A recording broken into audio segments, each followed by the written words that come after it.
Hey everyone, I am Damian Holbrook from TV Guide Magazine and TV Insider, and I am here with Machen Amick from Riverdale for an In Creative Company conversation about all things Riverdale and also all things Machen. Yay! Yes, good to see you. How are you? I'm good. How are you? I'm Doing great. I'm loving your background, by the way. I thank you. I'm loving your background because I'm realizing in the mirror is a Central Park West poster, which Yes, is one of my all-time favorite shows. So yes, and we'll get to that, but I just need to point out that you were the original TV version of Carrie Bradshaw yes. in that show.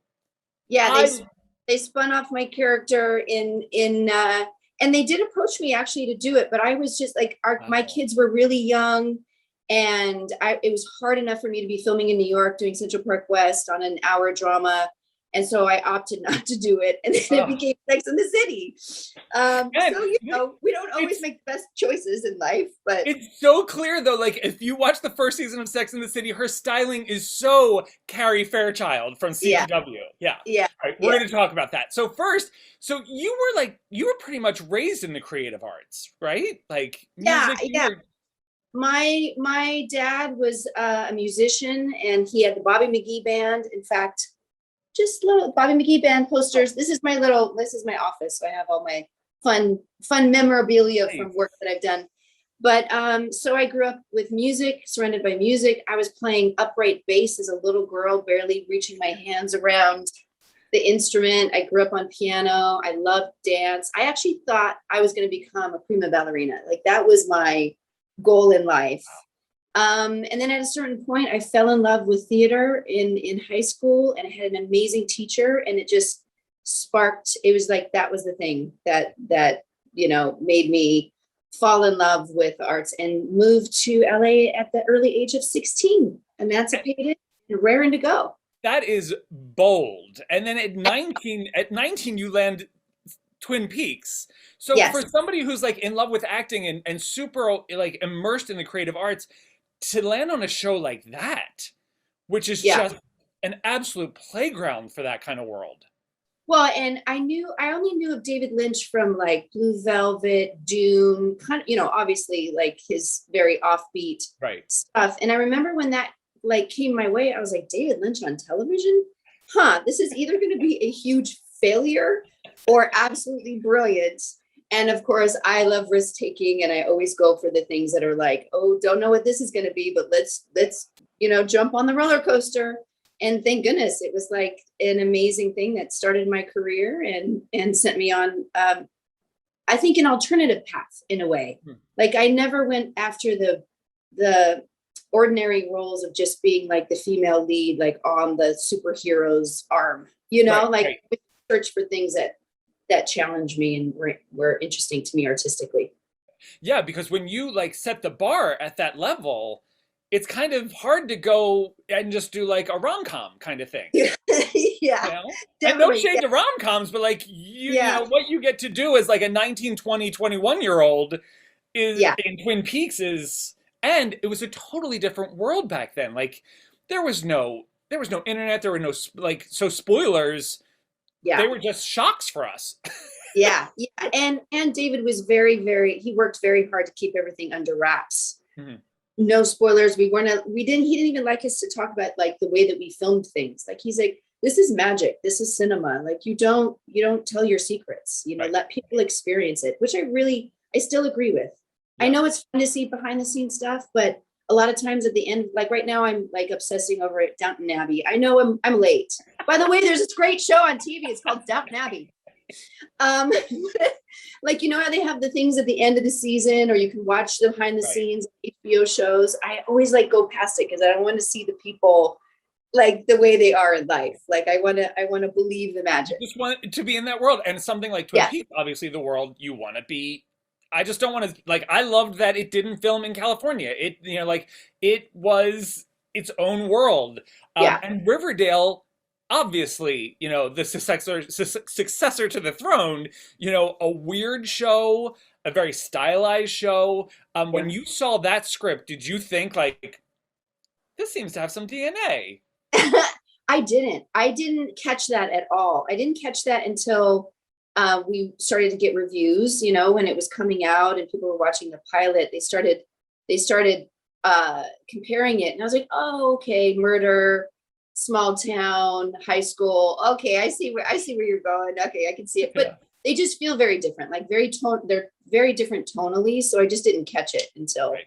people started Yeah. comparing. There were no like, I mean, there were musical numbers in Twin Peaks, but they were Yeah. surrealist nightmares. Yeah.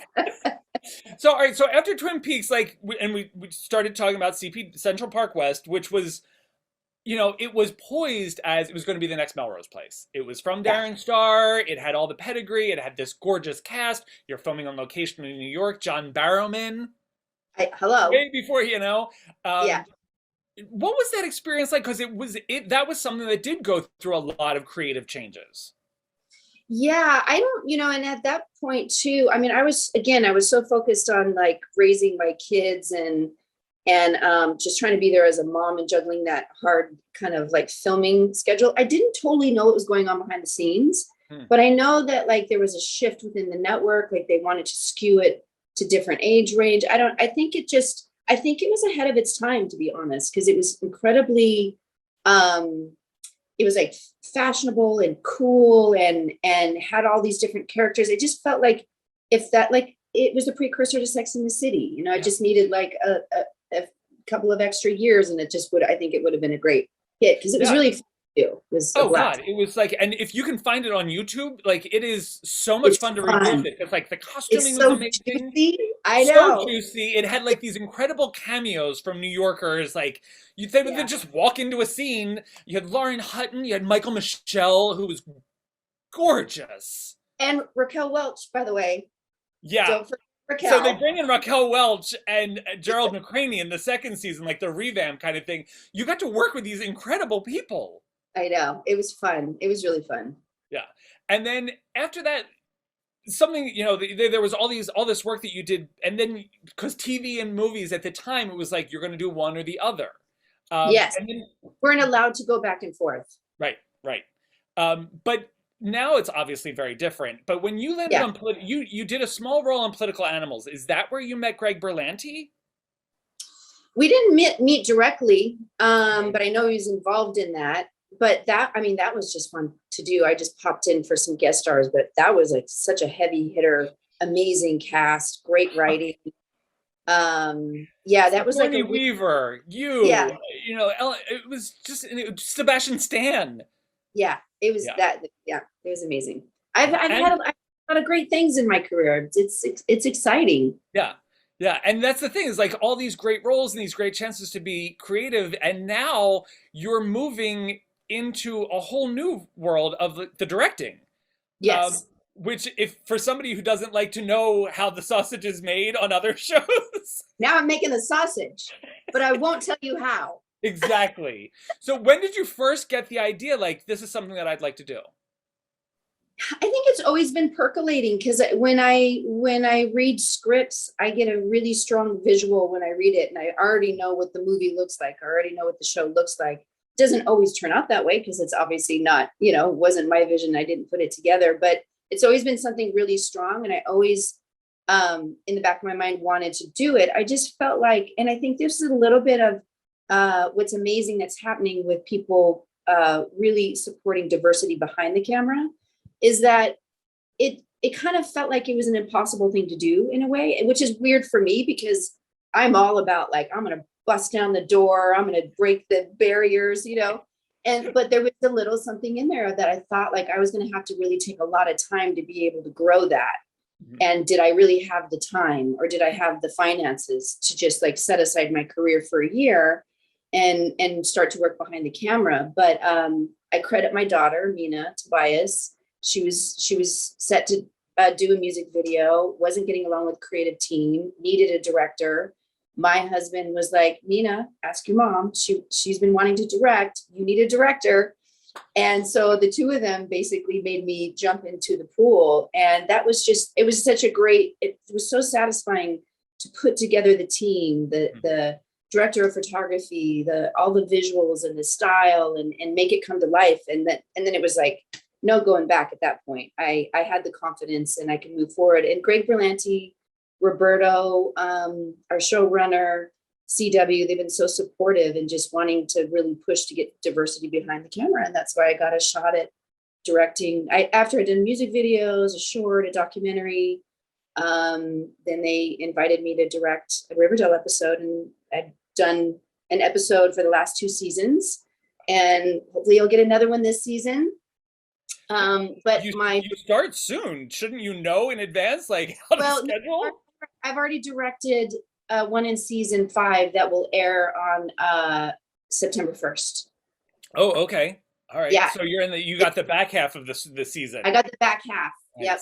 And it's a fun one. It's another kind of like stepping aside from normal Riverdale shenanigans.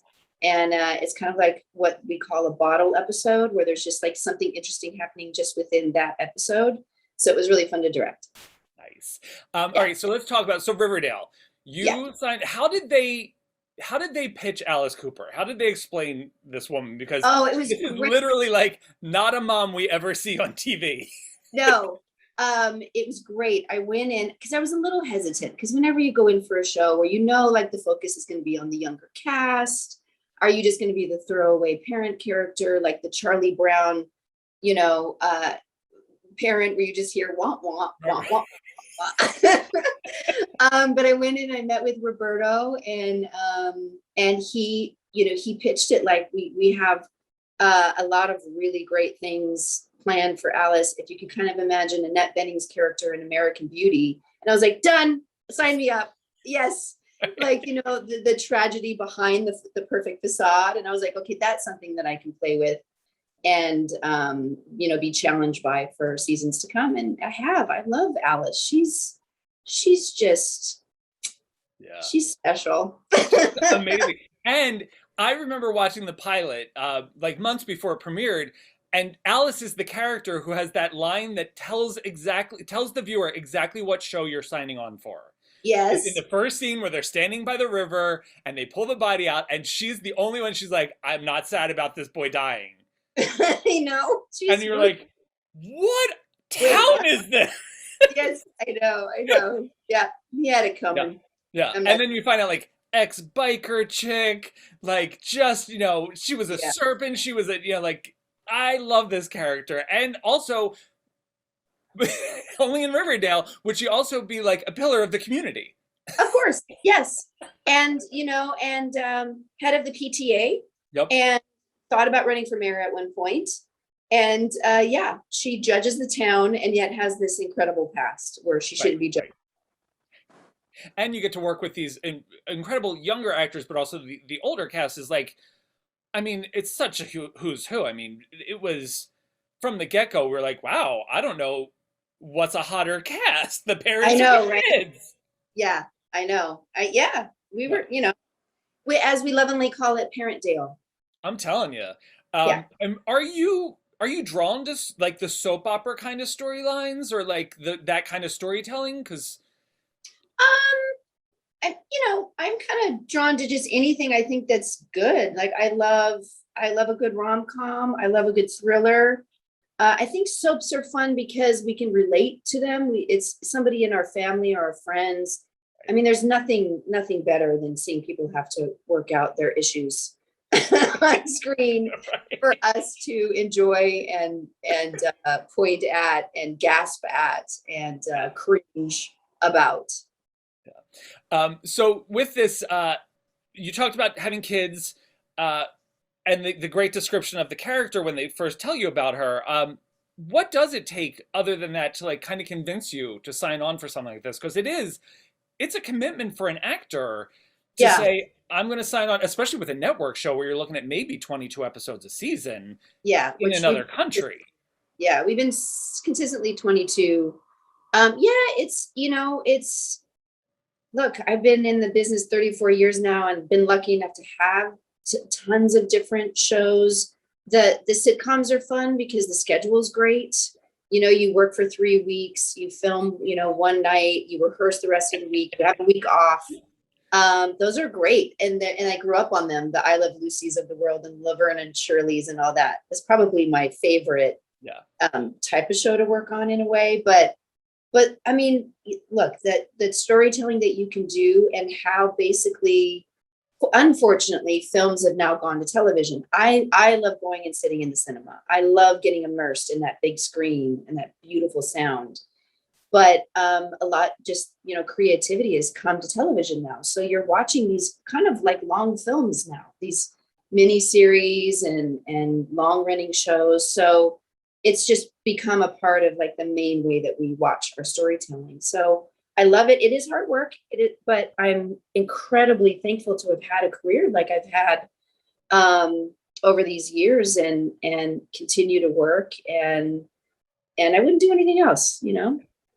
Do you have a process for taking a character from the page of the script to like your own mental space? Like when you get a script, do you sit down and just have to isolate, or do you write out notes or anything like that? I definitely break it down. I break all my characters down. Usually what I do is I actually break them down within the story. So I separate them out of the script Okay. so I can sort of see like what their arc is. And that's kind of how I get to know the character. And then I dive deeper. I go from there and I start communicating with the writer, the director, the producers, whoever I need to kind of run things by, and just keep developing the character even deeper. And yeah, I think together we figure out what feels right to what they've written, but also how I can bring it on screen and make that character an even deeper version of maybe what they planned. Thanks. And have you ever like, can you point to a character and say that you've infused a part of you into that role?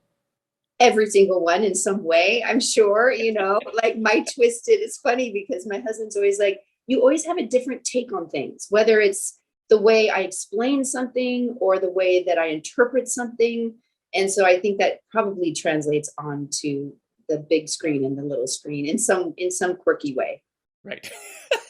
And now, in 34 years of doing this, did you or have you over the last 6 seasons or 5 seasons looked at these kids or these now grown-ups on Riverdale and seen yourself in them? I don't know if I've seen myself, but I recognize what they're going through. It's like they were thrown into fame. They're young. They're trying to figure it out. That Hollywood is being thrown at them. And so I just try to offer my wisdom whenever they want to listen.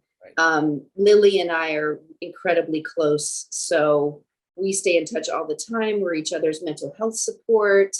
And I try to give them all, as much, like I've been through it. I know what it's like. So, and it's just for me, I want to encourage in them the things that you can do to have a long career. I was never interested in being like the super hot, huge person, the flavor of the month because, or the year or whatever, because I know that doesn't last. I always wanted to go under the radar and have a really long career, and if I can just go to work and be an actress and kind of stay out of the limelight, that always was preferable to me. But now we've got social media, and There's no avoiding the limelight. yeah, the expectation now that actors, like the pressures that they're under from the studios and networks, and about having to promote, and it's just a different world. I don't envy. I was just having this conversation with my mom yesterday, and I was saying this generation has had to grow up with electronics, social media, very different for me, even very different than the way we raised our kids. Right. We tried to kind of like delay it as long as possible. Yeah. And now you're looking at, like Vanessa has a child, KJ is going to have a kid. Like I know. you've been through that road. You've been down that road too. Yeah, being a young parent and still juggling your career, and yeah, how what they're going to go through. But hey, we're so lucky. We're gypsies. We have work. We can pick up the tent, go to the next town. Right. And like if we can continue to do that and juggle our family, and you have to put family first, and it's a hard thing to juggle. And you have to have family around you that understands what you're going through, and that this kind of the sacrifices everybody has to make. I have an incredible husband of 34 years that supported me, and we together just navigated it and figured out how to be present parents, even though we were both artists. And I think we stumbled our way through it, but I think we turned out okay on the other side. That's amazing. That's incredible. Like, 34 years, that's the length of your career. Yeah.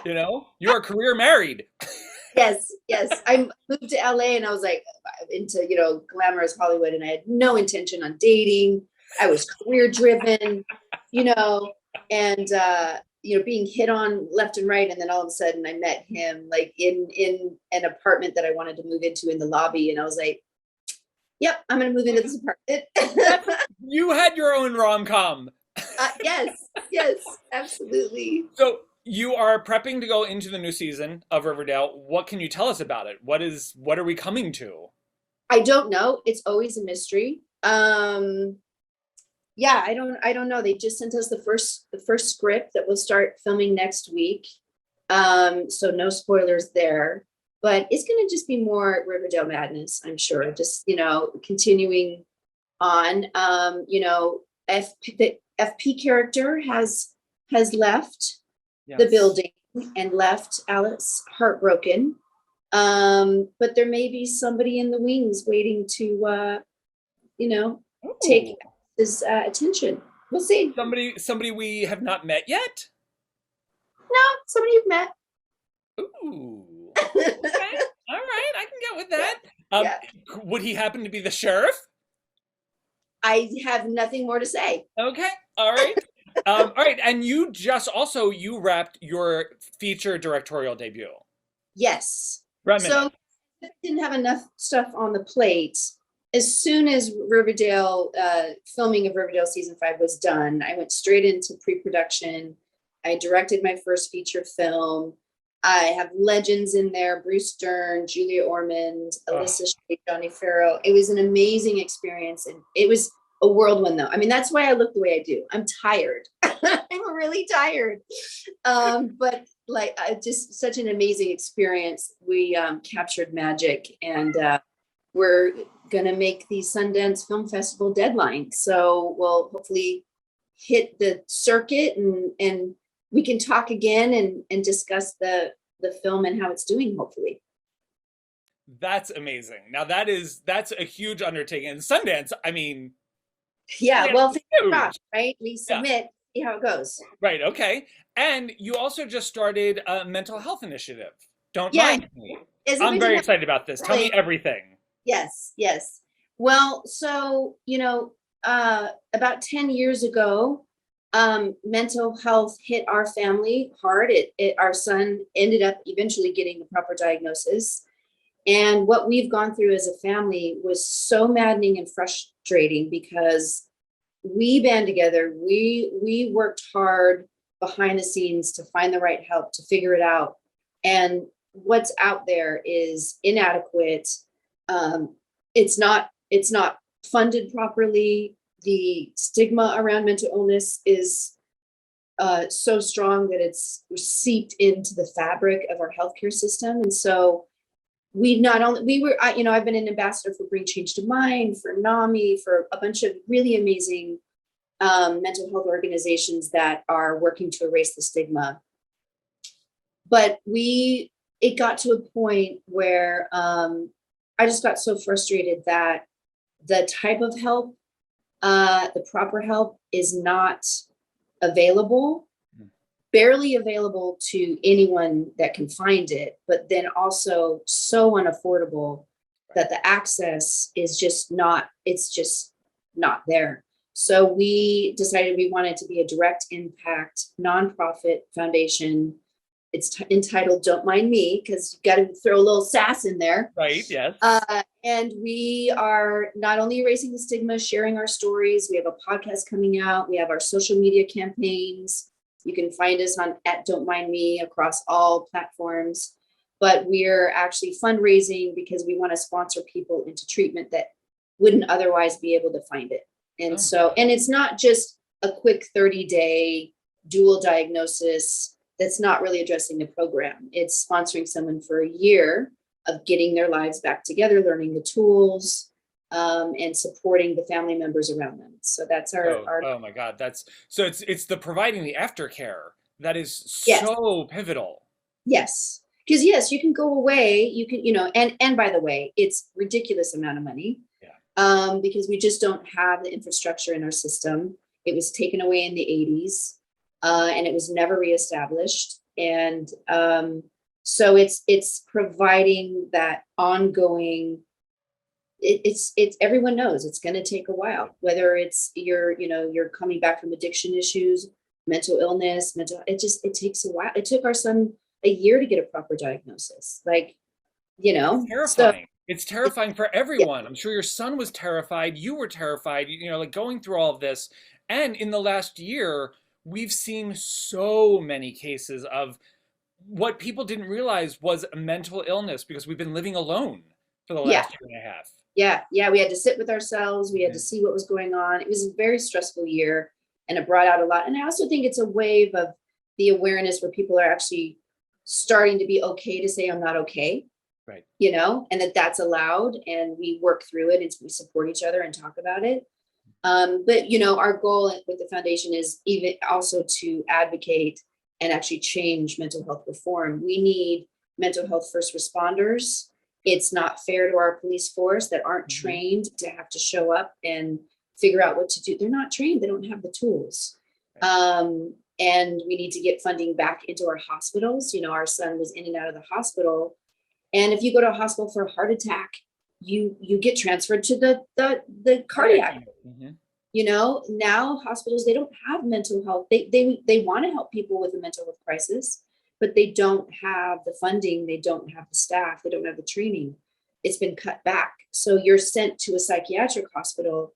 And like in Southern California, there's a handful. I mean, you've got all these people that need help and there's no beds available. So we want to go to Capitol Hill. I've already been working with Creative Coalition. We go to Capitol Hill to fight for funding for the arts. I always relate it to mental wellness because we all know, art therapy is, incredible tool for our veterans coming back, Mhm. people in low income communities. So we have a lot of goals, but today we officially launched our website. You can find us at don'tmindme.org. And I have a fun contest that I put together for fundraising that we're going to have a little Riverdale viewing party of the musical episode coming up at the end of September. Oh, so you guys can find out all that information. The website and all that will be in the YouTube caption below this.